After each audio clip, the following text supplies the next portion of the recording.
Hi, I'm Amber. And I'm Megan.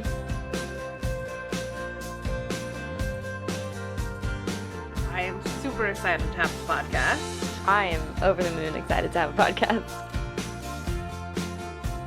Welcome to the Pacific Northwest Homegirls Podcast.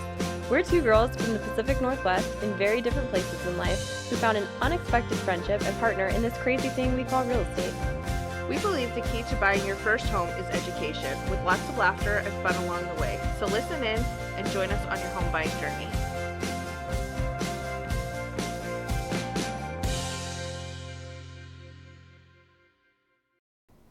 Hello, welcome back everybody. We're here for another mini episode this Thursday. I am super excited because we are talking about my absolute favorite architectural style of a house, which is mid-century modern.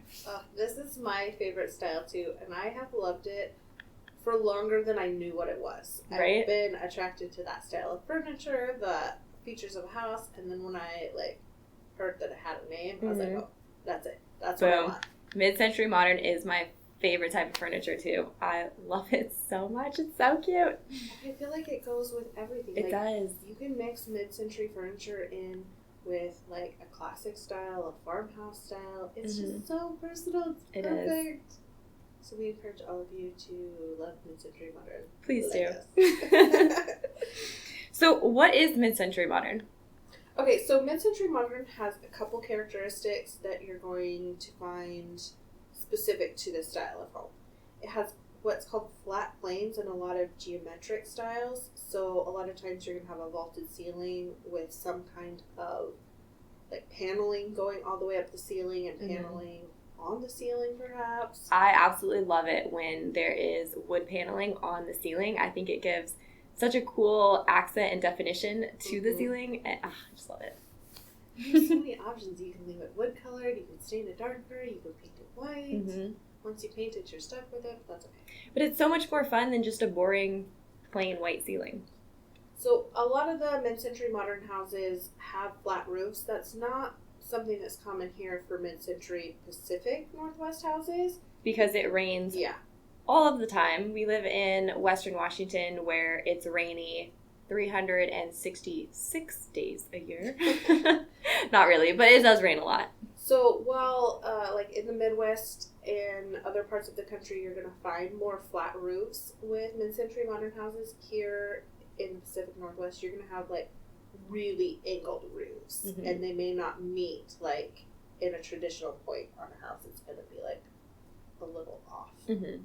So that's one thing. They have super large windows, and when I was I've always loved the style, but when I was looking into it, I learned that they have these huge floor-to-ceiling windows to try and bring nature in and try to get kids excited about nature so they can see out of it. Because before this, homes were built with windows that were 4 feet off the ground, so they're not something little kids can look out windows at. Right, little kids are just staring at walls. They're not tall enough to see out that window. Yeah. So I thought that was a cool I did not know that. thing. Interesting. They have lots of changes in elevations. You're going to have lots of steps. So so sometimes there's sunken living rooms or a couple steps up to another room. Yeah, a lot of mid-century houses have are split levels or a raised ranch if you're in the East Coast. So you're going to walk in to a little landing and you're going to go up or down. Or maybe you walk into the main floor and there's the living room, then you go upstairs to the kitchen and downstairs to the bedrooms. There's a lot of level changes in that, but still tons of windows everywhere. So you think, I have to go up and down all the time, it's going to be so dark in all these different places. It's still wide open and bright. There's just so much character with mid-century moderns. It's not, just a bunch of straight, clean lines. There's a lot of, accents and pops and definitions within the house. Even without furniture, it's fun to look at. Yeah. And so one of the main ideas behind the mid-century modern movement was the integration of nature. Like we talked about, having those low windows so you're getting as much nature view as you can. Kids can see outside. So they're also bringing natural things in. You're having a lot more wood exposed instead of stucco walls or plaster walls. This style became like really iconic after World War II between like 1945 to the early 80s. And they started using different products building these homes because they were readily available after the war. So plywood, which hadn't been used as a feature piece in a house, it was used to build the house, but now that's what you're using to create all that wood paneling along the fireplace or along the ceiling. They're using more like steel looking metals as the staircase rails or the railing that opens up the room to the staircase. So part of this is creating new architecture out of what was available after World War II. And HGTV.com says that this architectural style is an architecture of ideas. It's created by people who believed in a forward-looking style that could be a vehicle for social change and create a better society. I don't know if that was achieved, but it has become an iconic style that most people can pick out at the very least mid-century modern furniture, and it's been long-lasting. I think it's fabulous. I don't think it'll ever go out of style. No, so except when we go look at the mid-century modern houses that have never been updated, like not touched since they were built. Sometimes you get that lovely bright orange or green shag carpet, which is out of style. But it's fun to look at.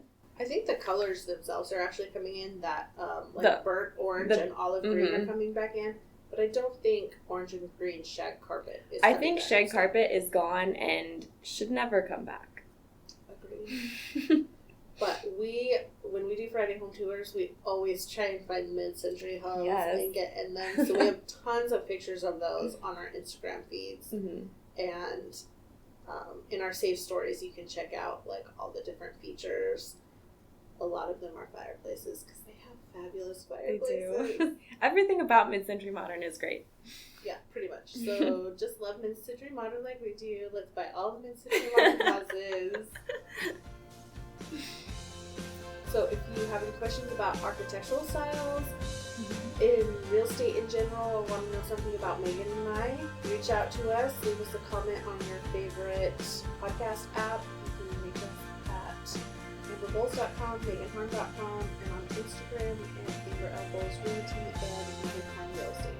Yep, so drop a comment below. Let us know what questions you have. Feel free to reach out to us anytime. We're more than happy to start a conversation with you about real estate, whatever that might be. Let us know what your favorite architectural style is. Yes, it better be mid-century modern. Bye guys, we'll see you next week. See you then.